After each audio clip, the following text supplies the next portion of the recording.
the participants of the conference and organizers. I would like to thank you for the opportunity to take part in the conference.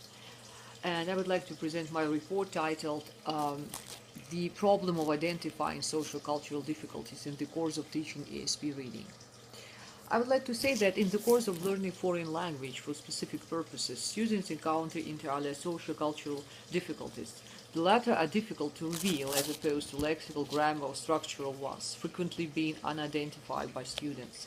As compared to other speech activities, reading poses more challenges as for the socio-cultural material the corresponding texts contain. Reading material contains a number of layers denoting different socio-cultural information on the level of words, word combinations, sentences, complex syntax units, paragraphs, text, as well as numerous non-textual layers. Moreover, once the student overcomes socio-cultural challenges of ESP text, he or she can easily deal with those related to writing, speaking, or listening, both by directly applying the knowledge and transferring the skills obtained. Thus, in the report, I focus on socio-cultural peculiarities of ESP reading, as illustrated by legal English texts for learning purposes. Speaking about the theoretical background, I would like to say that socio-cultural aspects of ESP reading have been in the focus of scientific research for decades now, with globalization provoking further in-depth analysis of the related issues.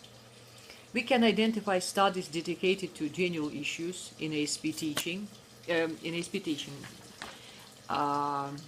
socio-cultural matters of ESP teaching and language acquisition in general, those related to certain layers of language, as well as numerous studies of teaching ESP reading and its various aspects. However, there have been no attempts to consider socio-cultural difficulties of ESP text as perceived by both teachers and learners. No relevant typology of such difficulties has been introduced, and in particular those related to to legal English texts for learning purposes. As for my methods of research, it focuses on text selection, identification of socio-cultural material. The selected texts contain its categorization, as well as surveying students' needs, expectations, and difficulties alongside with monitoring the learning process and collecting teachers' observation experience. Thus, a number of methods were employed: surveying students and teachers, teaching reading observation, classification, comparative analysis, method of continuous sampling. The data were subject to a unified system of interpretation. 10 teachers in the field of teaching legal English reading were surveyed, and their students, 140 people. The teachers were selected according to their qualification: translators, university degree and law degrees, teaching experience 10-15 years, and the overall methods, forms of teaching, and approaches, mainly cognitive, activity-based, and communicative, were employed. When selecting students, the following criteria were adhered to. First of all, these were students of the same age, year of studying, second, third year students, bachelor degree, the law department of the same university. Groups with similar academic achievements, level of proficiency in English, from intermediate to upper intermediate.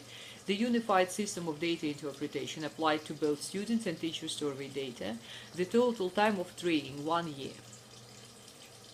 Speaking about findings and results, the first step in our research concerned text selection on the basis of students' learning experience and in compliance with the stage of learning, taking into account the corresponding federal educational regulations as well as those of our university, MGIMO University. Below we provide characteristics of texts that were used in the course of teaching ESP reading. While teaching, we used authentic primary texts, newspaper, journal, scientific articles, as well as instructional ones, those constituting secondary texts, adapted subjects to content and functional parameters, explanatory, descriptive, and argumentative primary texts. Upon selection, the texts were ranked in accordance with the level of difficulty, taking into account that of the vocabulary, according to the level of abstraction, with the relevance to the life experience. Then the sentence structure, quantitative characteristics of conceptual intensity, for example, the correlation between the phrases given and the number of ideas. The degrees of interest shown while perceiving the text, conceptual complexity, informativeness, subjects, the relevance to the course training requirements, the degree of idiomaticity and expressiveness, problematic character, the perspective to transform the text, and its adaptation. Apart from that, the texts were selected in accordance with the professional themes based on the analysis of the ESP syllabi of the corresponding university. They are as follows: nature, purpose, and classification of law, sources of law, administrative law, Russian and English, the court system, Russian and English, law of persons, the law of torts, Russian English, the law of contracts, sale of goods law, law of agency, law of insurance, negotiable instruments. Teacher survey revealed the following difficulties. Methodological ones. These were related to the organization of working with the ESP text, lack of general learning competencies. Those related to the process of teaching in general, mismatch between ESP and law syllabi in compliance with the principle of proactivity of law teaching and compared to ESP teaching, undue attitude to reading scientific, journalistic, or professional-oriented literature in English and in the foreign language, linguistic difficulties on the level of words, word combinations, paragraph, text, those of semantic and content character, other difficulties of social-cultural character. Having analyzed and validated the results of the students' questionnaires, we identified 4 groups of social-cultural difficulties that the student encounters while reading ESP texts. The first group embraces difficulties related to analysis and enrichment of knowledge, namely inability to systemize and group their background, linguocultural knowledge according to different criteria, new, old, known, unknown, etc. Then to set socio-cultural guidelines, to identify gaps in their background knowledge, consolidate and enrich knowledge, in particular by studying topics not covered by the general syllabus, or those required to be studied thoroughly, to revitalize their professional linguistic or background knowledge. The second group includes difficulties related to inability to systemize and group socio-cultural lexical units. The skill of systemizing and grouping constitutes systemizing and categorizing, grouping in accordance with frames based on etymological connections, for example, time-oriented or cause and effect, abilities to reveal connotative semantics, broaden and narrow socially oriented vocabulary units. The third group consists of difficulties related to inability to use sources of reference, encyclopedia, reference books, dictionaries, etc. This group of difficulties also includes the inability to correlate word meanings given in dictionaries to the contextual ones, to identify meanings of lacunas using dictionaries, to select reference sources.